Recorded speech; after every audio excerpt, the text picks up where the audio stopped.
ಕಾಯೇನ ಶರೀರದಿಂದ, ವಾಚ ಮಾತಿನಿಂದ, ಮನಸ ಮನಸ್ಸಿನಿಂದ, ಇಂದ್ರಿಯ ಇರುವ ನಮ್ಮ ದೇಹದಲ್ಲಿ 10 ಇಂದ್ರಿಯಗಳುಂಟು, ಎಲ್ಲ ಇಂದ್ರಿಯಗಳಿಂದ, ಬುದ್ಧ್ಯ ನಮ್ಮ ಬುದ್ಧಿಯಿಂದ, ಆತ್ಮನ ಅಂದ್ರೆ ಒಳಗಿನ ಚಿಂತನೆ ಎಲ್ಲ ಒಂದೇ ರೀತಿಯದು. ಕೊನೆಯದು ಪ್ರಕೃತಿ ಸ್ವಭಾವ. ನನ್ನ ಜನ್ಮಜಾತ ಕೆಲವು ಪ್ರಕೃತಿಯಿಂದ ಒಳ್ಳೆಯದು ಆಗ್ಬೋದು, ದೋಷವಾಗಬಹುದು. ಆದ್ರೆ ಇದೆಲ್ಲವನ್ನು ಸಹ ಭಗವಂತನ ಸಮಕ್ಷಮದಲ್ಲಿ ಅರ್ಪಣೆ ಮಾಡಬೇಕು. ಅರ್ಪಣೆ ಮಾಡುವಾಗ ಪೂರ್ಣ ಅರ್ಪಣೆ.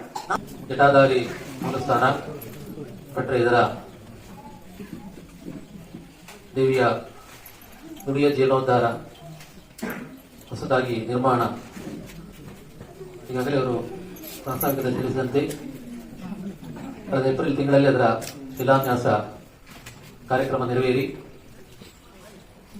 ಬಹುಶಃ ನಮಗೆ ನೋಡುವಾಗ ಅದರ ವೇಗ ಸ್ವಲ್ಪ ಕುಂಠಿತವಾದಂತೆ ಕಾಣ್ತದೆ. ಈ ಪ್ರದೇಶದಲ್ಲಿ ಬಹಳ ಕಾರಣಿಕವನ್ನು ಪ್ರಸಿದ್ಧಿಯನ್ನು ಪಡೆದಂತಹ ಒಂದು ಕ್ಷೇತ್ರ ಈ ಜಟಾಧಾರಿ ಮೂಲಸ್ಥಾನ.